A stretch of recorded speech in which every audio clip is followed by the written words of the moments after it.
آپ نے پڑھا تو بہت مرتبہ ہوگا ان آیات کو، کبھی سوچا کس کو کہہ رہے ہیں؟ وہ ابو بکر کو کہہ رہے ہیں، وہ حمزہ کو کہہ رہے ہیں، وہ عمر کو کہہ رہے ہیں۔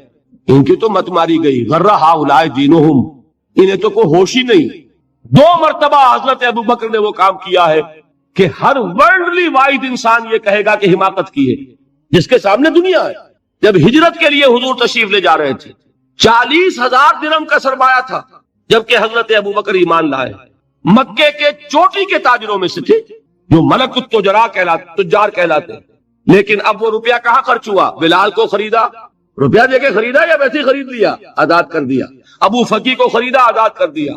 6 ہیں غلام اور کنیزیں محمد رسول اللہ پر ایمان لانے والے، جن کو ابو بکر نے اپنے پیسے سے خریدا اور آزاد کیا۔ یہ روپیہ تو پگھل رہا ہے نا، جو تھوڑی بہت پونجی رہ گئی ہے۔ تو جب حضرت حضور ہجرت کے لیے تشریف لے جا رہے، وہ ساری پونجی اپنے ساتھ لے گئے، گھر والوں کو چھوڑ کر گئے۔ بوڑھا باپ اندھا ابو قحافہ، بعد میں وہ بھی ایمان لے آئے۔ اور یہ ابو بکر ہے کہ جن کی 3 نسلیں ایک وقت میں موجود تھی مسلمانوں کی۔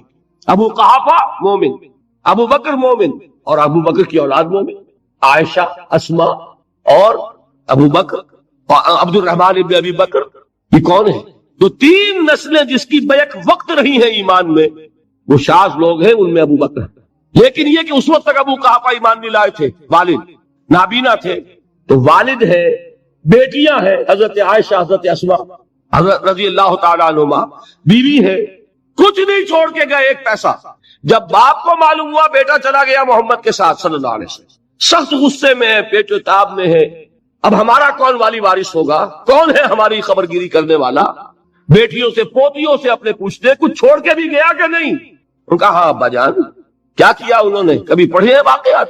کچھ کنکر روڑے لیے، ایک کپڑے میں پوٹلی بنائی اور اندھے دادا کا ہاتھ اوپر پھروایا، دیکھیے دادا جان یہ چھوڑ گئے ہیں، یہ مال ہے، یہ سونے اور چاندی کے سکے ہیں، ابا جان ہمیں ایسے نہیں چھوڑ کر گئے۔ واقعہ کیا ہے کہ ایک پیسہ نہیں چھوڑا ابو بکر نے گھر والوں کے لیے، سب کچھ لے گئے کہ کیا پتا محمد کے ساتھ جا رہا ہوں، کس وقت کیا ضرورت پیش آ جائے صلی اللہ علیہ وسلم۔ تو یہ کوئی عقل مندی کی بات ہے؟ اپنے غریبانوں میں جھانکی، آپ یہ عقل مندی کریں گے؟ کہیں چاہے نہ، یہ بات دوسری ہے، لیکن یہ کہ اس کو کون ہم میں سے عقل مندی کہے گا؟ اسی طریقے سے جب غزوہ تبوک کا وقت آیا، وہ واقعہ تو بہت مشہور ہے۔ حضرت عمر فرماتے ہیں کہ اس زمانے میں میرے پاس اتفاقاً پیسہ بہت تھا، میں نے یہ سوچا دل میں کہ اس مرحلے پر تو میں ابو بکر سے بازی لے جاؤں گا۔ مسابقت ان میں بھی تھی، لیکن نیکی کی مسابقت، خیر کی مسابقت، انفاق فی سبیل اللہ کی مسابقت۔ تو میں نے سوچا کہ میں بازی لے جاؤں گا۔ میں نے کیا کیا، کل دولت جو تھی اس کے 2 حصے کیے، ایک حصہ گھر رکھا اور ایک لا کے حضور کی خدمت میں پیش کر دیا۔ حضور نے پوچھا کہ عمر گھر والوں کے لیے کچھ چھوڑا؟ کہ جی ہاں، نصف کیا میں نے، نصف اللہ کی راہ میں حاضر ہے، نصف چھوڑا ہے۔ ٹھیک ہے، اب وہ آئے ابو بکر، پوچھا حضور نے ابو بکر گھر والوں کے لیے کچھ چھوڑا؟ کہ نہیں، صدیق کے لیے ہے خدا کا رسول، بس گھر میں اللہ اور اس کے رسول کے نام کے سوا کچھ نہیں۔ یہی ہے نا، پروانے کو چراغ ہے، بلبل کو پھول، بس، اور صدیق کے لیے ہے خدا کا رسول، بس، مجھے گھر والوں کے لیے کچھ نہیں چاہیے۔ یہ کام جو ہے، تو یہ جن کا ہم اس وقت ذکر پڑھ رہے ہیں منافقین، ان کے نزدیک حماقت تھی یا عقل مندی تھی؟ یہ سمجھداری تھی یا بے وقوفی تھی؟ وہ ہے جو بات کہہ رہے ہیں کہ جب ان سے کہا جاتا ہے ایمان لاؤ بھلے لوگوں کی طرح، ایسے دوسرے لوگ ایمان لائے ہیں، تو کیا کہتے ہیں؟ انؤمن کما آمن السفہاء الا انہم هم السفہاء ولکن لا یعلمون۔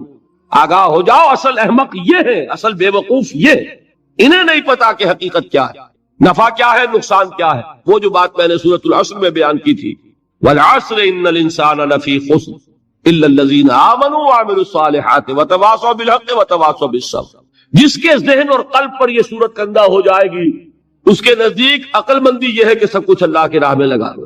جس کے دل میں یہ بات بیٹھی نہیں، اس کے لیے عقل مندی یہ ہے کہ بچا بچا کر رکھو، چھپا چھپا کر رکھو، سنبھال سنبھال کر رکھو۔ عقل مندی کا اس میں تقاضا کچھ اور ہے، اس میں تقاضا کچھ اور۔ لیکن یہاں بھی فرمایا وَلَٰكِن لَا يَعْلَمُونَ، انہیں ابھی علم نہیں ہے اس کا۔ اس سے پہلی آیت میں بھی فرمایا وَلَٰكِن لَا يَشْعُرُونَ، انہیں شعور نہیں ہے۔ دیکھیے میں آپ کو بتا رہا تھا، یہ وہ غیر شعوری نفاق ہے، یہ بڑھتا چلا جا رہا ہے۔ پہلے جھوٹا بہانہ تھا، پھر جھوٹی قسمیں ہوئیں، پھر دشمنی ہو گئی صادق الایمان، جو جان اور مال لگا رہے ہیں، نچھاور کر رہے ہیں پروانہ وار، اللہ پر, اللہ کے دین کے اوپر نثار کر رہے ہیں اپنے آپ کو, ان سے عداوت, ان سے دشمنی, ان کا بغض, یہ تھرڈ سٹیج تک پہنچ گئے. اب بھی وہ اپنے آپ کو منافق نہیں سمجھتے, وہ سمجھتے عقل مند تو ہمیں, یہ تو بے وقوف ہے. ہم ہیں اصل میں بھائی, سمجھ کے چلنا چاہیے, تیل دیکھنی چاہیے, تیل کی دھار دیکھنی چاہیے, دائیں بائیں دیکھنا چاہیے, حفاظت کا بھی خیال ہونا چاہیے. یہ ساری چیزیں تو عقل مندی ہے نا دنیا کے اعتبار سے. تو وہ تو انہیں بے وقوف سمجھ رہے ہیں, اپنے آپ کو منافق کہاں سمجھیں گے؟ چاہیے ٹھیک ہے بھائی, دین بھی چاہیے لیکن دنیا کی فکر بھی چاہیے کہ نہیں؟ یہ آپ کہتے ہیں کہ نہیں کہتے؟ یہ تو بات آپ نے بہت دفعہ سنی بھائی, ٹھیک ہے دین بھی ہونا چاہیے لیکن دنیا بھی تو ہونی چاہیے کہ نہیں. یہ ہے سمجھ دنیا کی, یہ ہمارے معیارات ہیں. یہی وجہ ہے کہ دین ذلیل سے ذلیل تر ہو رہا ہے. دین, وہ جو میں نے حال ہی کے اشعار سنائے تھے کہ پستی کا کوئی حد سے گزر نہ دیکھے, اسلام کا گر کر نہ ابھر نہ دیکھے, مانے نہ کبھی کہ مد ہے ہر جزر کے بعد دریا کا ہمارے جو اتر نہ دیکھے. یہ دریا چڑھا کب تھا؟ جب صحابہ کرام نے وہ فینیٹسزم جس کو آج ہم کہیں گے, اس کا جب مظاہرہ کیا, اس کا ثبوت دیا, دامے درمے سخنے, جان مال تن دھن سب لگا دیا, تو اللہ کے دین میں بہار آ گئی, پروڈکٹ آ گئی, دین کا غلبہ ہو گیا. اور جب ہم اپنے سمجھ کر رکھیں گے تو ظاہر بات ہے کہ اس کا تو پھر جو حشر ہوگا وہ وہی. دین میں کمزوری, ہماری دنیا جو ہے پھل رہی ہے, پھول رہی ہے, دین جو ہے وہ کمزور ہوتا چلا جا رہا ہے. یہ ہے تھرڈ سٹیج اس نفاق کی, کہ جس کے بعد اب کوئی امکان واپسی کا نہیں ہے. یہ غیر شعوری نفاق, جان لیجئے کہ یہ نہیں ہے کہ ماضی ہی ماضی میں تھا, اب اس کا کوئی امکان نہیں. یہ نہ سمجھیے, اب بھی یہ نفاق جو ہے, یہ میں بتا دوں آپ کو, ایک عام آدمی ہے, دین کا تقاضا ہی سامنے نہیں ہے, اسے پتہ ہی اتنا ہے کہ اللہ کے دین کا تقاضا نماز روزہ, وہ نماز روزہ کر رہا ہے, اس پر نفاق کا حملہ نہیں ہوگا. اس کو آپ کہہ دیں کہ اس کی سمجھ کم ہے, اس کا شعور کم ہے, اسے پتہ نہیں ہے, دین کے تقاضوں سے واقف نہیں ہے, وہ بچا ہوا ہے, وہ محفوظ ہے. وہ جو میں نے آپ سے کہا تھا پرسوں, اور ایک صاحب نے جواب دیا مجھے بعد میں کہ آج آپ نے جو بات کہی ہے تو کل لوگ کم آئیں گے, آپ نے ڈرا دیا کہ یہ جو تقاضے دین کے سامنے آ رہے ہیں تو اس سے ذمہ داری بڑھ رہی ہے. اب جس نے سمجھ لیا ہے پھر پیچھے رہے, وہ نفاق کے خطرے میں ہے.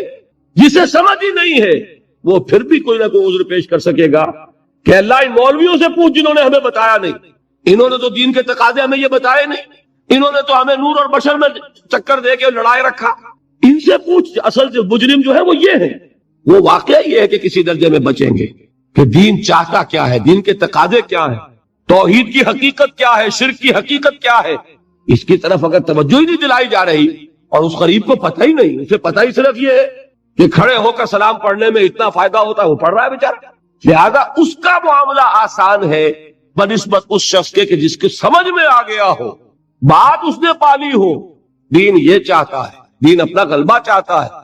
علامہ اقبال نے غالب پر ایک جو نظم لکھی ہے باغ درا میں ہے, اس کا ایک شعر بڑا پیارا ہے. گیسوئے اردو ابھی منت پذیر شانہ ہے, شمع یہ سودائی یہ دل سوزی یہ پروانہ ہے. یہ دین جو ہے یہ تو چاہتا ہے کہ اہل ایمان پروانہ وار اس شمع پر نثار ہو, جانے لگا دے, گردنیں کٹوا دے. وَلَا تَقُولُوا لِمَنْ يُقْتَلُ فِي سَبِيلِ اللَّهِ أَمْوَاتٌ بَلْ أَحْيَاءٌ وَلَكِنْ لَا تَشْعُرُونَ. اور اگر اس سے پیچھے ہٹیں گے, قدم پیچھے ہٹا نہیں کہ نفاق کی زد میں آئے نہیں. تو نفاق کی پہلی stage, second stage, third stage, وہاں پہنچ گئے, واپسی نہیں. اس کے لیے ایک اور دو آیات میں چاہتا ہوں کہ اس سے اس حقیقت کو اور سمجھ لیں اچھی طرح, تاکہ کوئی اشکال نہ رہ جائے. ایک آیت تو میں نے شروع میں پڑھی تھی, ایک نہیں ہے یعنی ایک جگہ سے سورہ عنکبوت, اور ایک آیت ہے سورہ حج کی, وہ میں نے شروع میں تلاوت نہیں کی. سورہ حج کی آیت دیکھیے, اس قدر پیاری آیت ہے, دوسرے رکوع کے اندر آپ کو آیت ملے گی. سورہ حج 17ویں پارے میں ہے, نصف کے بعد شروع ہوتی ہے, اور اس کے دوسرے رکوع میں وَمِنَ النَّاسِ, اور لوگوں میں سے کچھ ایسے بھی ہیں, مَن يَعْبُدُ اللَّهَ عَلَى حَرْفٍ, جو اللہ کی بندگی کرنا چاہتے کنارے پر کھڑے ہو کر. ایک ہے منجھار میں کودنے والے کہ ہر عباد آباد ماں کشتی درا بنداختین, جیسے کہ طارق نے کیا تھا, ادھر ساحل اردوس پر قدم رکھا, ادھر کشتیوں میں آگ لگا دی, کہ کسی کے دل میں خیال ہی نہ آئے کہ واپسی بھی ہے, کوئی کسی کے ذہن میں سوال ہی پیدا نہ ہو کہ اب گھر واپس جانا ہے. طارق چمبر کنارے اندو سفینہ سو, گفتند کارے تو جو رہے عقل و خرد خطاست. دیکھیے وہی عقل اور بے وقوفی والی بات آ گئی. لوگوں نے کیا یہ طارق کیا کیا, عقل مندی کی روح سے تو یہ غلطی کی تم نے.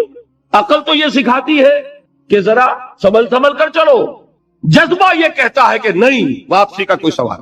اس نے اقبال نے یہی نقشہ کھینچا ہے کہ بے خطر کود پڑا آتش نمرود میں عشق، عقل ہے محو تماشائے لبے بام ابھی.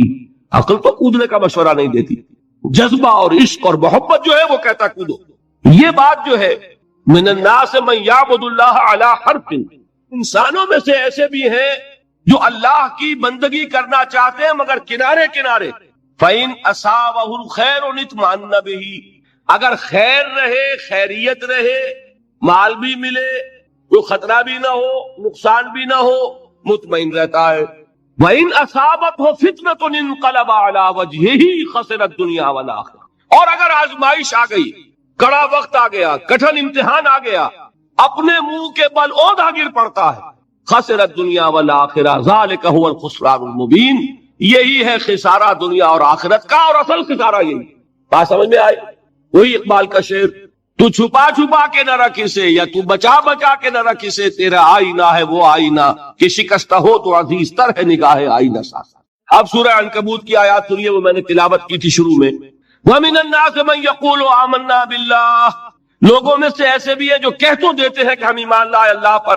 چشم تصور سے دیکھیے، بلال کی جگہ فرض کیجئے کوئی کمزور سا آدمی ہوتا، دل میں یقین، کہہ تو اس نے بھی دیا شوق میں آ کر اشہد ان لا الہ الا اللہ واشہد ان محمد رسول اللہ، اور اب جو شروع ہوئی پٹائی تو گھبرا گیا. یہ تصور کر سکتے ہیں نا؟ وَمِنَ النَّاسِ مَن يَقُولُ آمَنَّا بِاللَّهِ فَإِذَا أُوذِيَ فِي اللَّهِ، پھر جب اسے اللہ کی وجہ سے ایذا پہنچائی گئی، جعل فتنة الناس كعذاب اللہ، تو اللہ انسانوں کی طرف سے ڈالی ہوئی آزمائش سے ایسے گھبرا اٹھا جیسے کہ اللہ کے عذاب سے گھبرانا چاہیے. ہمت جواب دے گئی، پاؤں کانپ رہے ہیں، معافی مانگ کے نکلتے ہیں کہ نہیں جیلوں سے واپس، جوش میں آ گئے کسی تحریک میں، اس وقت تو چلے گئے، اور چند دنوں کے بعد وہ جوش نشہ تو ہرن ہوا، اور اب معافیاں لکھ لکھ کے باہر آ رہے ہیں. یہ ہمارے یہاں ہوتا رہا. تو یہ جو نقشہ ہے اس کو کھینچ کر کہا قرآن نے وَلَئِن جَاءَ نَصْرٌ مِّن رَّبِّكَ، اور اے نبی اگر آپ کے رب کی طرف سے مدد آ جائے، فتح حاصل ہو جائے، مال غنیمت ہو، تو یہ آ کے کھڑے ہو جائیں گے.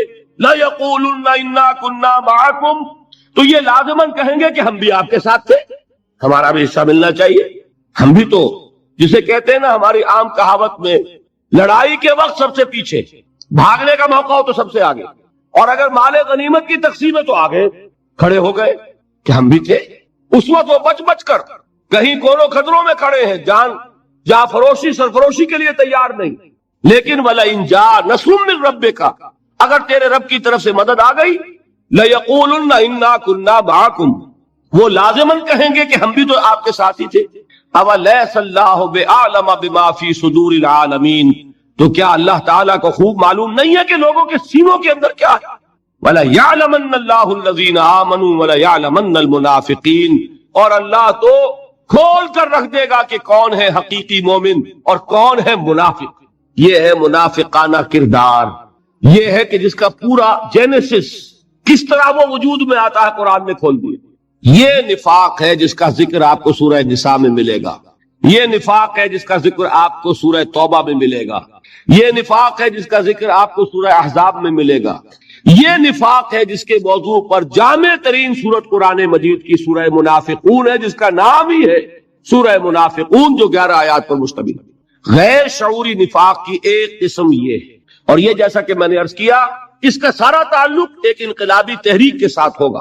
تحریک نہیں ہے تو اس کا کوئی سوال نہیں، لیکن جب کوئی انقلابی تحریک، اسلام ایک انقلابی تحریک کی شکل میں غلبے کی جد و جہد کی صورت میں جب آگے بڑھے گا تو یہ کیفیات جیسے پہلے پیدا ہوئی آج بھی پیدا ہوگی کہ کچھ کم ہمت لوگ آ تو جائیں گے ساتھ، لیکن پھر ساتھ چل نہیں سکیں گے. جب چل نہیں سکیں گے تو اگر تو وہ اعتراف کرتے رہے اور استغفار کرتے رہے تو منافق نہیں کہلائیں گے، صرف کمزور لوگ. کمزور بھی اللہ نے پیدا کیے ہیں اور مضبوط بھی اللہ نے پیدا کیے.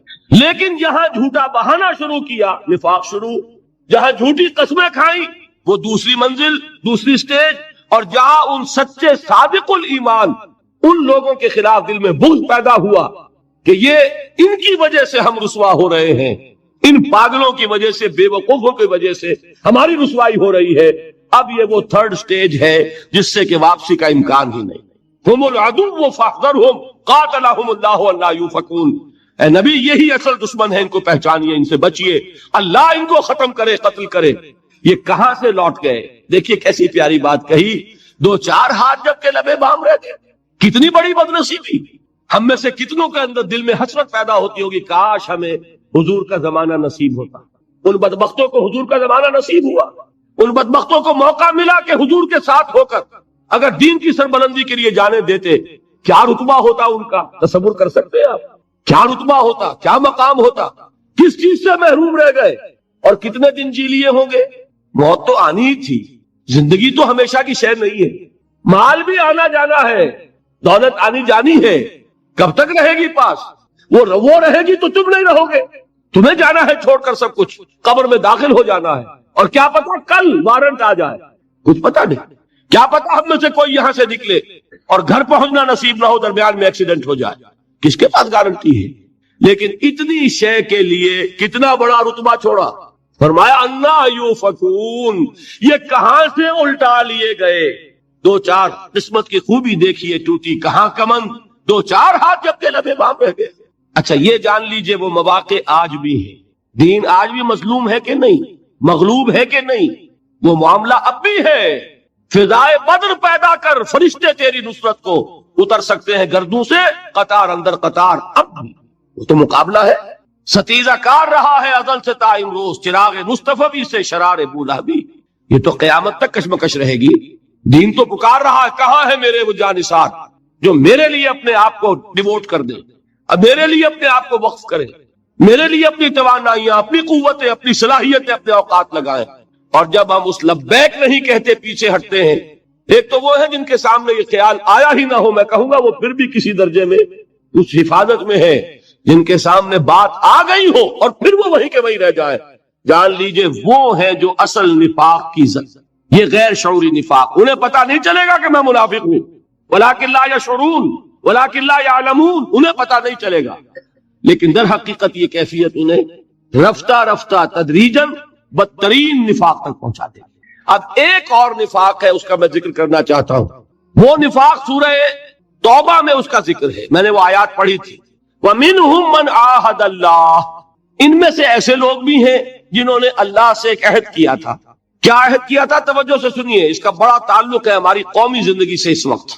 انہوں نے ایک عہد کیا تھا، لَئِنْ آتَانَا مِنْ فَضْلِهِ، اگر اللہ ہمیں اپنے فضل سے عطا فرمائے گا، دولت دے گا، غنی کر دے گا، صاحب ثروت بنا دے گا، لَنَصَّدَّقَنَّ وَلَنَكُونَنَّ مِنَ الصَّالِحِينَ، ہم صدقہ کریں گے، خیرات کریں گے، اللہ کی راہ میں لگا دیں گے، کھپا دیں گے، بڑے نیک اور سچے اور حقیقی مومن اور مسلم بن جائے گا۔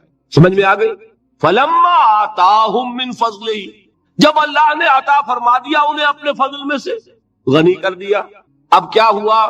بخیلوا بہ، اب انہوں نے بخل کیا، سینت کر رکھ رہے ہیں، الذی جمع مالا وعددہ، اب وہ حساب ہی لگاتے رہتے ہیں، بیلنس شیٹیں جو ہیں ان کی وہی اسی پہ ساری توجہ لگی ہوئی ہے، کیا ایسٹ تھے، اب کیا ہے، اس سال میں کیا کمایا ہے، کتنا بڑھ گیا ہے، فکسڈ ایسٹس کتنے اور فلوئڈ ایسٹس کتنے اور یہ کتنے اور وہ کتنے، اب جو وعدہ کیا تھا ان کی بات کر رہے ہیں، وہ وعدہ بھول گئے۔ فلما آتاہم من فضلہ بخلوا بہ، اور کیا کیا؟ وعرضوا وہم معرضون وتولوا وہم معرضون، پیٹھ موڑ لی، اعراض کیا، بھول گئے۔ بات سمجھ میں آ گئی؟ اب اس پر سنیے، فَأَعْقَبَهُمْ نِفَاقًا فِي قُلُوبِهِمْ، عقوبت کسے کہتے ہیں؟ عقوبت سزا، اتنی اردو تو آنی چاہیے، عقوبت سزا، اصل میں تو جزا بھی عقوبت ہے، عقب میں آنے والی شے، آپ نے ایک عمل کیا، اس کا نتیجہ نکلا، اس کے نتیجہ تو پیچھے ہی آئے گا نا، پہلے تو نہیں آئے گا، تو جو نتیجہ نکلتا ہے اس کے لیے لفظ عقوبت ہے اصلاً پیچھے آنے والی شے، لیکن عام طور پر اس کا استعمال جو ہے وہ ہے سزا کے لیے، جزا کے لیے نہیں۔ اسی طرح کا ایک لفظ مصیبت ہے، عربی میں مصیبت کے معنی کوئی شے کہ جو واقع ہو جائے، اصابہ یصیب، مصیبت، لیکن عام طور پر لفظ ہم استعمال کرتے تکلیف دے واقع کے لیے، مصیبت آ گئی، خوشی دینے والا واقعہ جو اس کے لیے لفظ مصیبت نہیں بولتے، لفظاً مصیبت کا اطلاق اس پر بھی ہوگا۔ ما اصاب من مصیبت فی الارض ولا فی انفسکم الا فی کتاب من قبل ان نبراها ان ذلک علی اللہ یسیر۔ تو خیر یہ تو میں نے مثال دی ہے، اب یہاں اس کا جو لفظ آیا فَأَعْقَبَهُمْ نِفَاقًا فِي قُلُوبِهِمْ، اللہ نے سزا کے طور پر ان کے دلوں میں نفاق پیدا کر دیا۔ یہ نقد سزا جو اس دنیا میں ملی، وعدہ کیا تھا؟ اللہ دولت دے گا، اس کی راہ میں خرچ کریں گے۔ اللہ نے دولت دی، اب بخل کیا، منہ موڑ لیا، بھول گئے وعدے کو۔ سزا کیا ملی؟ وہ جو قیامت میں ملنی ہے وہ تو ملنی ہے، اس دنیا میں نقد سزا وعدہ خلافی کی کیا ملی؟ فَأَعْقَبَهُمْ نِفَاقًا فِي قُلُوبِهِمْ إِلَىٰ يَوْمِ يَلْقَوْنَهُ، اور یہ نفاق اب ان کے دلوں میں رہے گا اس دن تک جس دن کہ انہیں اللہ سے ملاقات کرنی۔ یہ کیوں اللہ نے ان کو سزا دی؟ بِمَا أَخْلَفُوا اللَّهَ مَا وَعَدُوهُ وَبِمَا كَانُوا يَكْذِبُونَ، بس سبب اس خلاف ورزی کے جو انہوں نے اللہ کے ساتھ کیے ہوئے وعدے کی، اور بس سبب اس جھوٹ کے جو انہوں نے بولا۔ بات سمجھ میں آ گئی؟ ایک نفاق وہ بھی ہے جو سزا کے طور پر دنیا میں دل میں پیدا کر دیا جاتا ہے۔ یہ مضمون جس کا میں نے ابھی آپ کو حوالہ دیا ہے، یہ ویسے طویل ہے اور اس میں آیات بھی ہیں، احادیث بھی ہیں، لیکن جو جنگ میں چھپا ہے 30 نومبر اور 6 دسمبر، جو جنگ کراچی کا ہے، لاہور کے جنگ میں غالباً وہ 3 قسطوں میں چھپا ہے، لیکن جنگ کراچی آتا ہے، یہاں آپ حاصل کر سکتے ہیں۔ اس کو پڑھیے، اور اس کی کاپی جو ہے حافظ عرفان صاحب کے پاس موجود ہے، جنہیں اس سے دلچسپی ہو وہ اس کی کاپی حاصل کر لیں، فوٹو سٹیٹ لے لیں، پڑھیں۔ اس میں میں نے بیان کیا ہے یہ نفاق کی سزا ہے جو آج پاکستانی قوم کے اوپر اللہ کی طرف سے مسلط ہو گئی۔ کیوں ہو گئی؟ کیا وعدہ کیا تھا ہم نے؟ اے اللہ ہمیں پاکستان عطا فرما، کیا کریں گے؟ تیرا دین قائم کریں۔ کیا کہا تھا قائد اعظم نے؟ Was he not the spokesman of the nation? پوری قوم کے تھے نا، پوری قوم کی طرف سے بولنے والے نمائندے۔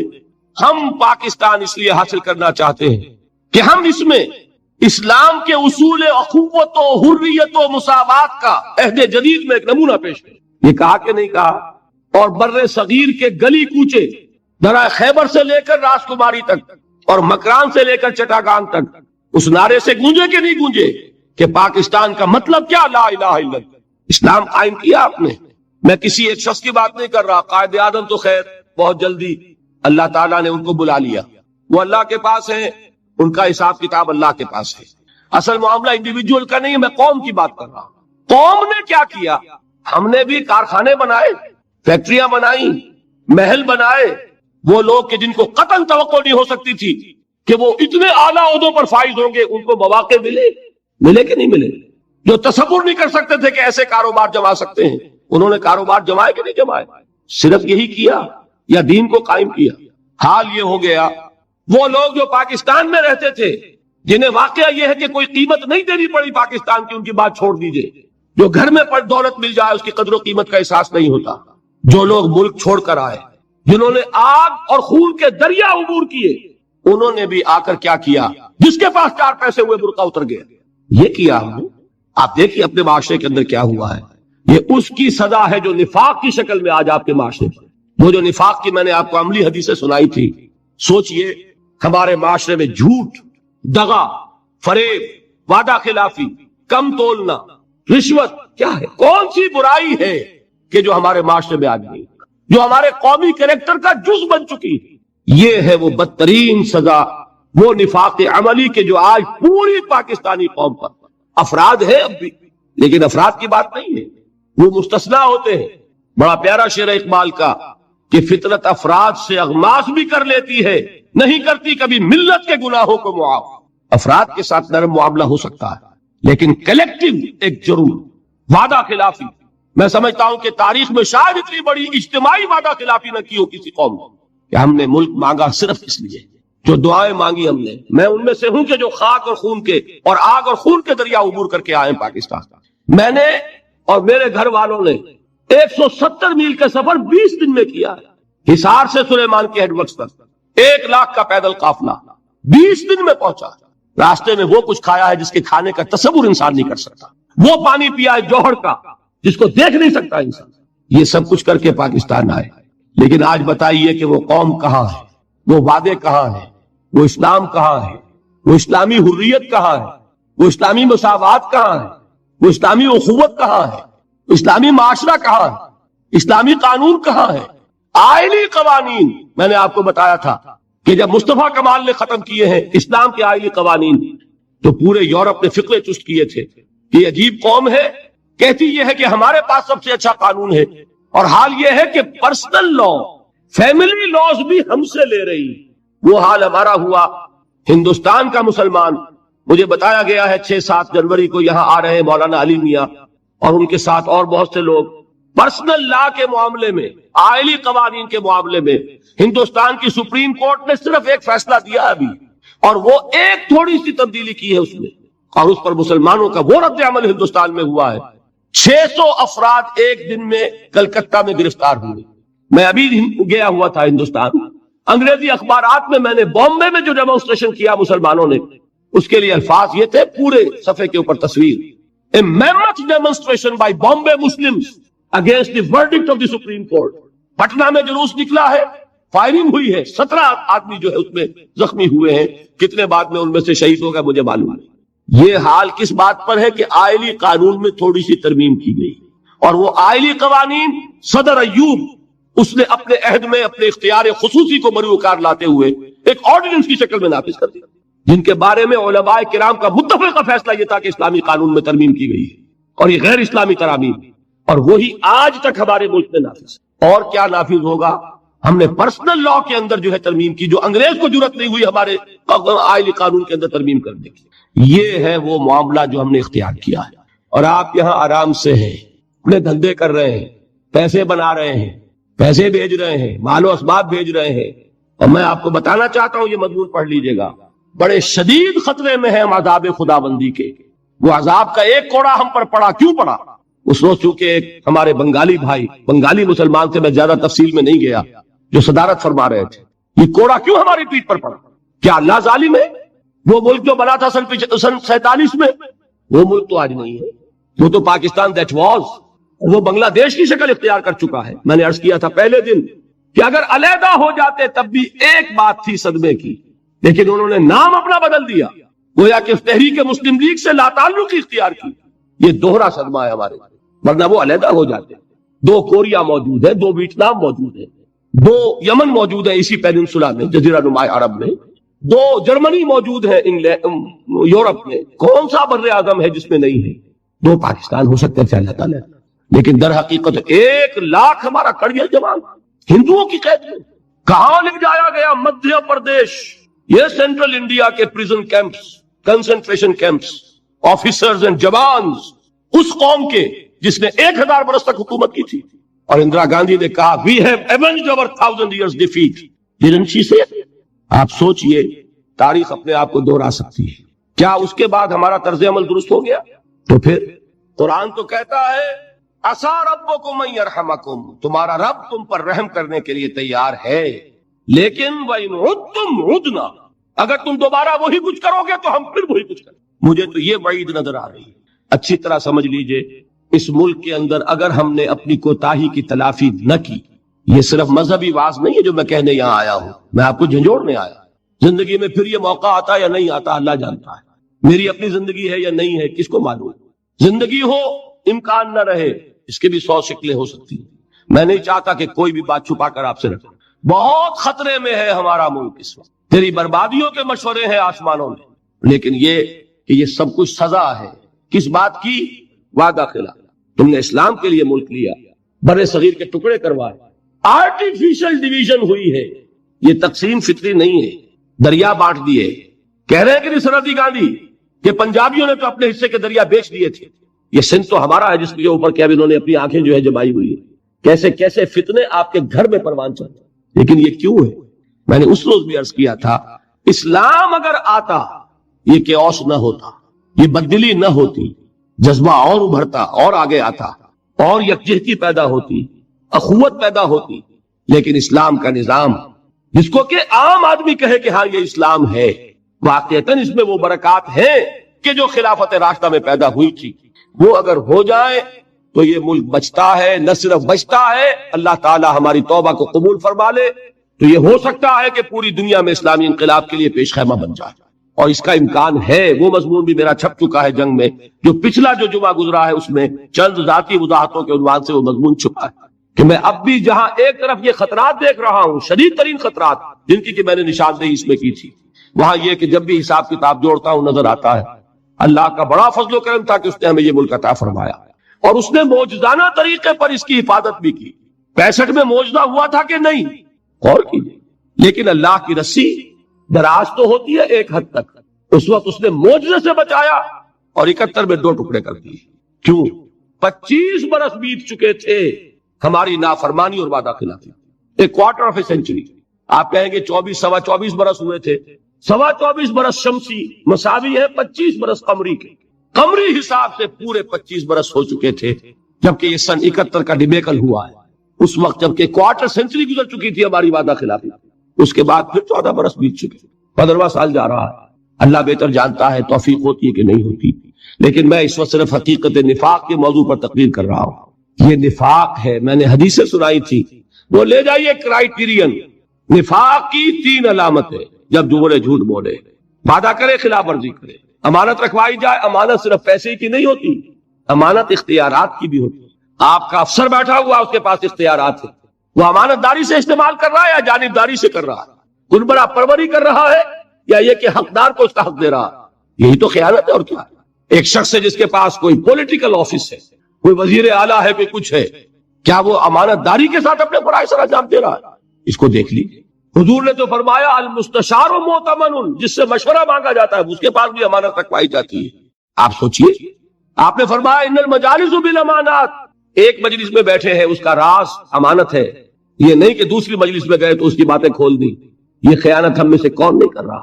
یہ جو ہمارا کردار کا جز بن چکا ہے، یہ در حقیقت میرے نزدیک وہ سزا ہے فَعَاقَبَهُمْ نِفَاقًا فِي قُلُوبِهِمْ إِلَىٰ يَوْمِ يَلْقَوْنَهُ بِمَا أَخْلَفُوا اللَّهَ مَا وَعَدُوهُ وَبِمَا كَانُوا يَكْسِبُونَ، بسبب اس خلاف ورزی کے، اس وعدے کے کہ جو انہوں نے اللہ سے کیا تھا، اور بسبب ان کے جھوٹ کے، ان کے دلوں میں اللہ تعالیٰ نے اب نفاق ڈال دیا۔ یہ ہے اس کسی کو شعور ہے اس نفاق کا، یہ ہے وہ غیر شعوری نفاق جس کی زد میں ہم میں سے ہر شخص ہے انڈیویجولی بھی، اور جس کی زد میں اس وقت پوری مسلمان قوم۔ میں بقیہ دنیا کے مسلمانوں کے بارے میں یہ نہیں کہہ رہا، کوئی ملک اسلام کے نام پر نہیں بنا، ملک پہلے سے موجود تھا، آزاد ہو گیا۔ پاکستان تو موجود نہیں تھا پہلے، واحد ملک ہے پوری دنیا میں جو اسلام کے نام پر اثر نو بنا ہے، لہذا وہاں وعدہ خلافی جو ہوگی اس کی سزا بہت سخت ہوگی۔ آپ حضرات کو اپنی جگہ پر ہر شخص کو سوچنا چاہیے، ہم کہاں کھڑے ہیں، کیا کر رہے ہیں، حالات کدھر جا رہے ہیں، اور جس کو بھی دلچسپی ہو وہ یہ مضمون حاصل کرے، کاپیاں کرا لیجیے، پڑھیے۔ ویسے یہ ہے کہ جنوری کے میثاق میں انشاءاللہ تعالیٰ یہ چھپتی جائے گا۔ بہرحال میں نے نفاق کے بارے میں جو کچھ میرے مطالعے کا حاصل ہے، غور و فکر کا، قرآن سے احادیث سے، نفاق کا انجام آپ کو بتا دیا، نفاق کی حقیقت بتا دی، نفاق کی قسمیں بتا دی۔ اس کو اعتقادی نفاق کہہ لیں اور عملی نفاق کہہ لیں، یا شعوری اور ارادی نفاق، اور غیر شعوری اور غیر ارادی نفاق۔ وہ غیر ارادی نفاق کی قرآن مجید سے جو 2 قسمیں سمجھ میں آئی وہ میں نے آپ کے سامنے رکھی۔ اس سے اللہ تعالی ہمیں اپنی پناہ میں رکھے۔ ایک حصہ اس موضوع کا رہ گیا ہے لیکن میں اب اس وقت گفتگو ختم کروں گا، اس لیے کہ وعدہ یہی کیا تھا کہ 2 گھنٹے سے زیادہ تقریر نہیں ہوگی اور پھر سوالات کے میں کچھ جوابات دینے کی کوشش کروں گا۔ ایک حصہ رہ گیا ہے، وہ ایمان کے موضوع کا بھی ایک سوال رہتا ہے ابھی۔ انشاءاللہ تعالی میں کوشش کروں گا کہ آخری دن میں یہ جو بھی حصے رہ گئے ہیں جن کا مجھے احساس ہو جائے گا انہیں جمع کرنے کی کوشش کروں۔ وہ یہ ہے کہ اگر نفاق کے مرض سے بچنا ہو تو کیا کریں، اور اگر انسان اپنے گریبان میں جھانکے دل کو ٹٹولے اور محسوس ہو کہ نفاق ہے تو کیا کرنا چاہیے۔ یعنی یہ کہ میڈیکل اصطلاح میں پریونشن کیا ہے، تحفظ کیا ہے۔ Prevention is better than cure. پہلا تو طریقہ یہی ہوتا ہے ہمیشہ آج کے دور میں کہ مرض کو ہو نہیں مرض، تو نفاق سے بچنے کا راستہ کیا ہے، نمبر 1۔ اور اگر خدا نہ خواستہ یہ چھوت لگ گئی ہو، انفیکشن ہو گئی ہے تو کون سا اینٹی بائیوٹک ہے اس کے لیے پھر علاج کون سا ہے۔ ان دونوں چیزوں کا جواب میں دوں گا اس ایمان کے ساتھ شامل کر کے۔ میں نے بتایا تھا کل آپ کو کہ ایک سوال ایک صاحب نے کیا تھا اور میں نے محسوس کیا کہ اس کا جواب میرے ذمے ہے کہ وہ ایمان حقیقی کہاں سے ملتا ہے، اس کا طریقہ کیا ہے۔ یہ دونوں چیزیں تقریباً مثبت اور منفی پہلو سے ایک ہی سوال کے 2 رخ ہیں۔ حقیقی ایمان، یقین قلبی والا ایمان کیسے ملے، یا نفاق سے کیسے بچیں، یا نفاق اگر ہو تو اس کا ازالہ کیا ہے۔ اس موضوع پر انشاءاللہ تعالیٰ پھر گفتگو کروں گا۔ اب میں دعا کر رہا ہوں اللہم طہر قلوبنا من النفاق، اے اللہ ہمارے دلوں کو نفاق سے پاک کر، وَأَعْمَالَنَا مِنَ الرِّيَاءِ، اور اے اللہ ہمارے دلوں میں، ہمارے اعمال میں سے ریاکاری نکال، وَأَلْسِنَتَنَا مِنَ الْكَذِبِ، اور ہماری زبانوں کو پاک کر دے جھوٹ سے، وہ جھوٹ کے جو نقطہ آغاز بنتا ہے اس مرض نفاق کا، وہ ہمارے دلوں کو نفاق سے پاک کر، ہمارے اعمال کو ریا سے پاک کر، ہماری زبانوں کو جھوٹ سے پاک کر، وَأَعْيُنَنَا مِنَ الْخِيَانَةِ، اور اے اللہ ہماری آنکھوں کو خیانت سے بچا۔ یہ اللہ تعالی ہمیں توفیق عطا فرمائے اور ہمیں منافقین میں سے نہ بنائے، مومنین صادقین میں سے ہونے کی توفیق عطا فرمائے، اور ہمیں دین کے تقاضوں کو سمجھ کر فہم و شعور کے ساتھ ایک فیصلہ کن ارادے کے ساتھ ادا کرنے کی توفیق عطا فرمائے۔ بارک اللہ لی ولکم فی القرآن العظیم ونفعنی وإیاکم بالآیات والذکر الحکیم۔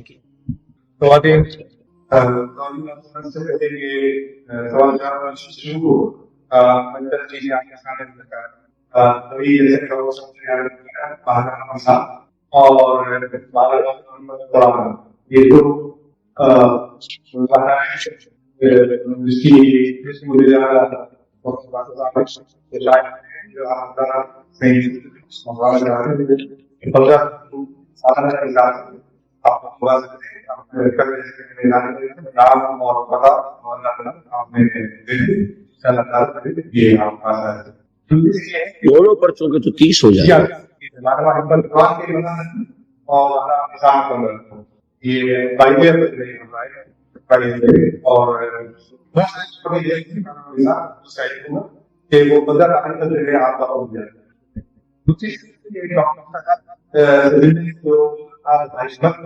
ان کے لیے انتظام کیا گیا ہے کہ 4 ہوتی ہے، اور وہ ہے شیخ رمضان الدین اور شیخ اس کا نقشہ جو ہے باہر موجود ہے، آپ اس کو لیں اور اس میں آپ شریک۔ ایک اور اعلان ہے جو کہ پہلے دن آپ کو بتایا جا چکا ہے، جناب جانسن ہوٹل ہے جو کے بات ہیں، ان کا نام فاروق ہے، وہ 22 دسمبر کو 8 دسمبر اس پر تقریر پڑھائی کریں گے، جس کا نام اسلام امریکہ۔ یہ ہے بلدان آف اسلام نیو یارک کے، اور بہت سارے دوسرے پیپرس ہیں جنہوں نے بہت سارے کیسز کو مسلم میں استعمال کیا ہے، اور فی الحال یہاں اردو کے جو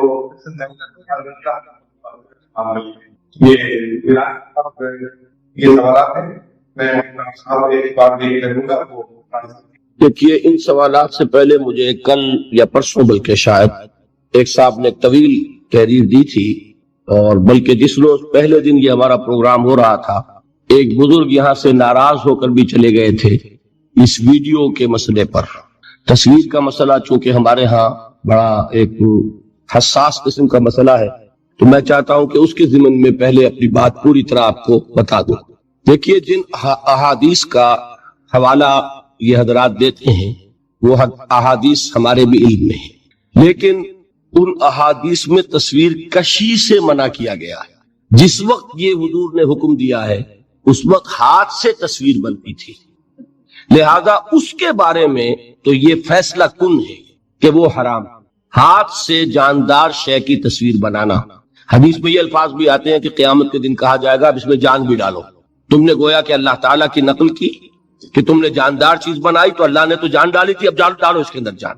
تو ہاتھ سے جب آدمی کوئی چیز بناتا ہے تو وہ تخلیق ہے اس کی جو وہ خود اپنے ہاتھ سے بنا رہا ہے۔ کیمرہ اس وقت نہیں تھا، عکس ہے یہ، اس وقت نہیں تھا، لہذا اس کا 100% اطلاق ایک دم اس پر کر دینا وہ بات درست نہیں ہوگی۔ سوچنا پڑے گا کہ آیا اس پر بھی اس کا اطلاق ہوتا ہے یا نہیں۔ حدیث صحیح اور حدیث کا اطلاق ہاتھ سے بنائے جانے والے مجسمے ہوں، اسکلپچر جو ہوتا ہے، بت بنائے جاتے ہیں مجسمے، اور ہاتھ سے بنائی جانے والی جانداروں کی تصاویر پر 100% ہو جائے گا۔ اب جب کیمرے کا ایجاد ہوا ہے تو پھر علماء کو اجتہاد کرنا پڑا کہ آیا انہی احادیث کا اطلاق اس پر بھی ہوگا یا نہیں۔ اس میں دیکھیے بر صغیر پاک و ہند کے علماء کا عام معاملہ یہ رہا ہے کہ وہ بہت محتاط ہے۔ تقویٰ کا اصول یہ ہے کہ جہاں ذرا بھی شک ہو وہاں سے بچو، یہ صحیح ہے۔ ان کا طرز عمل تو یہ ہے، مثال کے طور پر لاؤڈ سپیکر ایجاد ہوا تو فتویٰ یہ تھا کہ نہ اس پر اذان ہو سکتی ہے نہ اس پر خطبہ دیا جا سکتا، نئی چیز تھی، پتہ نہیں یہ اس کی اپنی آواز ہوتی ہے یا کوئی اور آواز بنتی ہے. سائنس تو ظاہر بات ہے کہ ہمارے علماء نے تو نہیں پڑھی تھی، لہذا ایک فتویٰ آپ کے علم میں ہوگا کہ لاؤڈ سپیکر پر نہ اذان جائز، نہ لاؤڈ سپیکر پر نماز جائز، نہ لاؤڈ سپیکر پر خطبہ جائز. لیکن آخر اس کے بعد کیا ہوا؟